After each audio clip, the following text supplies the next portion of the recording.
Bom dia na paz do Senhor Jesus Cristo. Estamos aqui na Escola Bíblica Dominical da Igreja Júbilo de Jandira, na classe Semeadores de Cristo.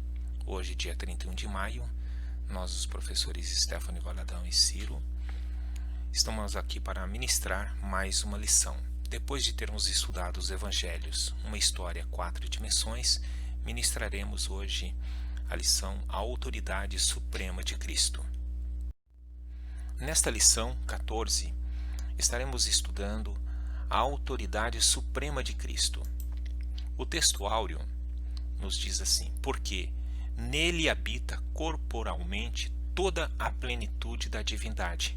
Colossenses capítulo 2, versículo 9. O texto bíblico básico nós encontramos no livro de Filipenses capítulo 2, dos versículos 5 ao 11. De sorte que haja em vós o mesmo sentimento que houve também em Cristo Jesus, que sendo em forma de Deus, não teve por usurpação ser igual a Deus, mas esvaziou-se a si mesmo, tomando a forma de servo, fazendo-se semelhante aos homens, e, achando na forma de homem, humilhou-se a si mesmo, sendo obediente até a morte e morte de cruz. Por isso, também Deus o exaltou soberanamente e lhe deu um nome que é sobre todo nome, para que ao nome de Jesus se dobre todo o joelho dos que estão nos céus e na terra e debaixo da terra, e toda língua confesse que Jesus Cristo é o Senhor, para a glória de Deus Pai. Na primeira carta de Timóteo, capítulo 2, versículos 5 e 6, o apóstolo São Paulo diz: porque há um só Deus e um só mediador entre Deus e os homens, Jesus Cristo, homem, a qual se deu a si mesmo em preço de redenção por todos, para servir de testemunho a seu tempo. Palavra introdutória. A autoridade de Cristo para remir os pecadores é o tema desse estudo, o qual está em estreita conexão com a autoridade soberana de Deus e diz respeito à vida que ele oferece na cruz e que ele retoma na ressurreição. Em João capítulo 10, versículo 10, a parte B, diz: eu vim para que tenham vida e a tenham com abundância. E João capítulo 10, versículo 18, ninguém a tira de mim, mas eu de mim mesmo a dou. Tenho poder para dar e poder para tornar a tomá-la. Este mandamento recebi de meu Pai. Por tal razão, Jesus Cristo é a fonte suprema da autoridade da Igreja. Mas para os que são chamados, tanto judeus como gregos, lhes pregamos a Cristo, poder de Deus e sabedoria de Deus. 1 Coríntios capítulo 1, versículo 24. O domínio abrange toda a criação, o qual está à destra de Deus, tendo subido ao céu, havendo-se-lhe sujeitado os anjos e as autoridades e as potências. 1 Pedro capítulo 3, versículo 22. Cuja história culmina para um fim em que tudo será subjugado a ele, para que ao nome de Jesus se dobre todo o joelho dos que estão nos céus e na terra e debaixo da terra. Filipenses capítulo 2, versículo 10. A autoridade plena de Cristo. A lealdade dos cristãos é devida somente a Jesus Cristo. Não crede nas tradições ou instituições religiosas, uma vez que por meio dele manifeste-se a vontade salvadora de Deus, o meio divino para a restauração do pecador e as diretrizes para a existência da Igreja, seu corpo. Porque nada me propus saber entre vós, senão a Jesus Cristo, e este crucificado. 1 Coríntios capítulo 2, versículo 2. A divindade de Jesus. No texto bíblico básico, Paulo descreveu Jesus em forma de Deus, isto é, como Deus eterno e não apenas como semelhança ou manifestação divina. recordando Filipenses capítulo 2, versículo 6, que sendo em forma de Deus, não teve por usurpação ser igual a Deus. Essa mesma ideia aparece no prólogo do Evangelho de João, que afirma a divindade de Cristo. No princípio era o Verbo, e o Verbo estava com Deus, e o Verbo era Deus. João 1:1. No livro de Apocalipse, capítulo 22, versículo 12, e eis que cedo venho, e o meu galardão está comigo, para dar a cada um segundo a sua obra. Precisamos reconhecer a divindade de Cristo, o verdadeiro Deus e a vida eterna. E sabemos que já o Filho de Deus é vindo e nos deu entendimento para que conheçamos ao verdadeiro. E no que é verdadeiro estamos, isto é, em seu Filho Jesus Cristo. Este é o verdadeiro Deus e a vida eterna. 1 João capítulo 5, versículo 20. Pois ele é e tem tudo o que precisamos para um relacionamento espiritual sadio com Deus.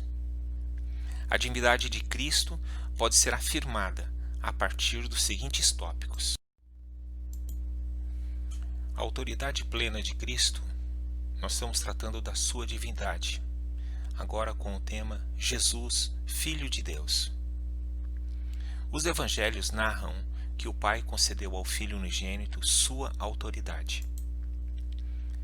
E chegando-se Jesus, falou-lhes, dizendo: é-me dado todo o poder no céu e na terra. Mateus capítulo 28, versículo 18.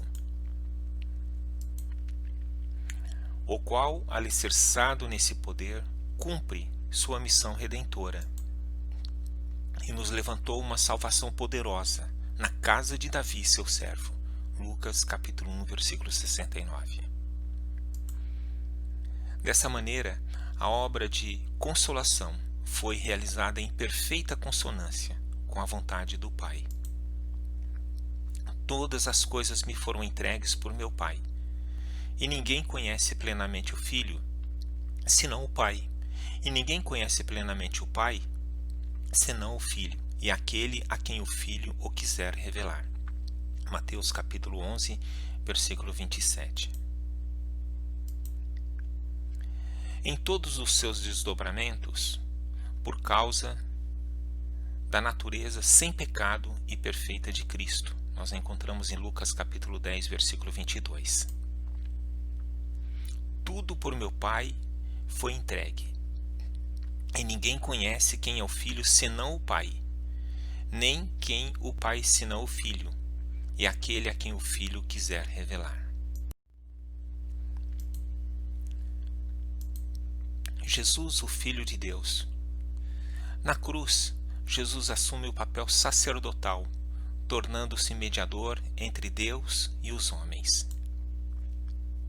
Porque nos convinha tal sumo sacerdote, santo, inocente, imaculado, separado dos pecadores e feito mais sublime do que os céus. Hebreus capítulo 7, versículo 26. O texto bíblico básico faz referência à condição especial para o sacrifício. Deus assumir a forma de servo, fazendo-se semelhante aos homens. Vamos retomar lá em Filipenses capítulo 2, versículo 8. E achando na forma de homem, humilhou-se a si mesmo, sendo obediente até a morte e morte de cruz.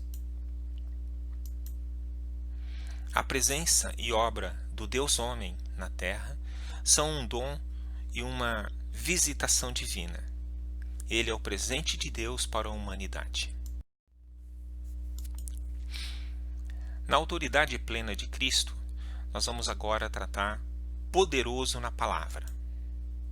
Jesus demonstra total domínio da expressão oral ao ministrar a palavra no seu dia a dia, sendo reconhecido como uma autoridade nas muitas vezes que se propunha a ensinar ao povo o caminho da salvação. Porquanto os ensinava como tendo autoridade, e não como os escribas. Mateus capítulo 7, versículo 2.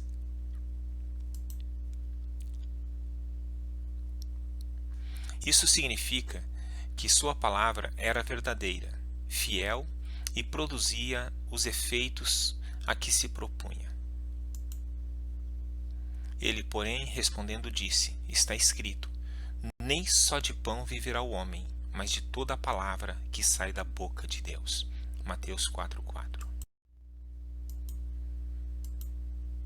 A palavra do Filho de Deus deixava os adversários boquiabertos e às vezes enfurecidos. E admiravam a sua doutrina, porque a sua palavra era com autoridade. Lucas capítulo 4, versículo 32. Outros ficavam tímidos e receosos a ouvi-la. Jesus disse: porque qualquer que de mim e das minhas palavras se envergonhar, dele se envergonhará o Filho do Homem, quando vier na sua glória, e na do Pai e dos santos anjos. Lucas capítulo 9, versículo 26. A maioria, entretanto, sequer conseguia entendê-la. Nos quais o Deus deste século cegou os entendimentos dos incrédulos, para que lhes não resplandeça a luz do Evangelho da glória de Cristo, que é a imagem de Deus. Segundo aos Coríntios capítulo 4, versículo 4.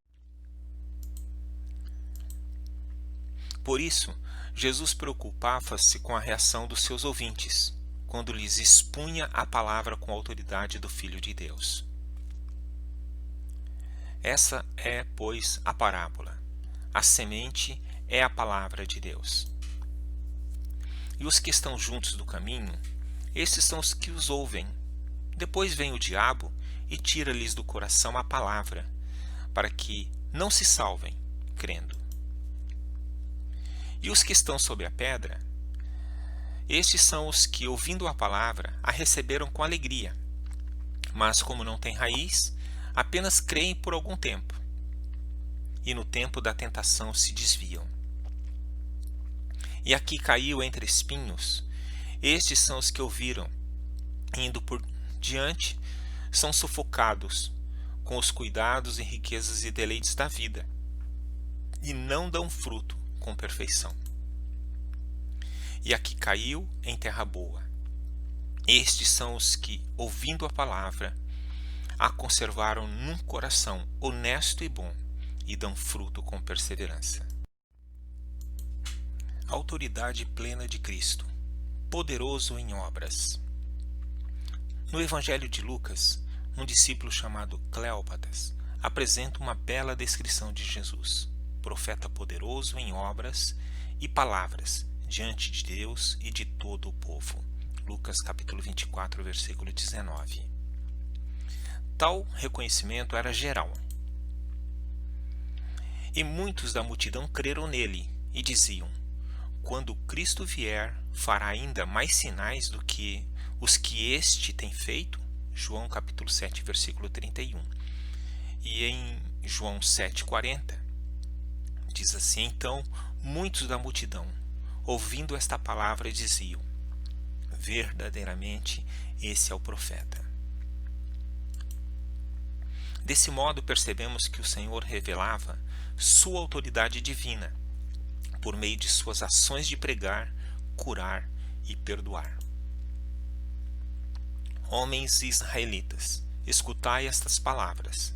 A Jesus Nazareno, homem aprovado por Deus, entre vós com maravilhas, prodígios e sinais, que Deus por ele fez no meio de vós, como vós mesmo bem sabeis. Atos capítulo 2, versículo 22.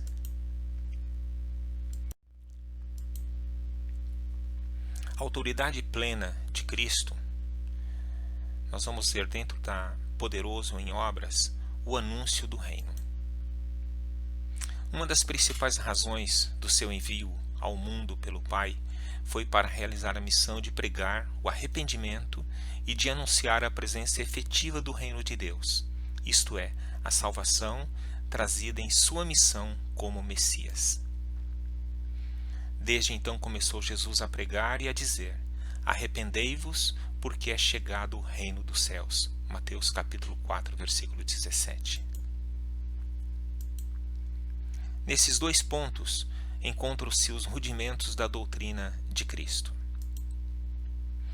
Por isso, deixando os rudimentos da doutrina de Cristo, prossigamos até a perfeição, não lançando de novo o fundamento do arrependimento, de obras mortas e de fé em Deus, e da doutrina dos batismos, e da imposição das mãos, e da ressurreição dos mortos, e do juízo eterno. Hebreus capítulo 6, versículos 1 e 2. Poderoso em obras, o ato de expulsar demônios. Um dos aspectos primordiais da autoridade de Jesus foi suprimir o poder de Satanás, razão pela qual Cristo despojou e destituiu regularmente o reino satânico. Algumas citações que nós vamos ver em breve.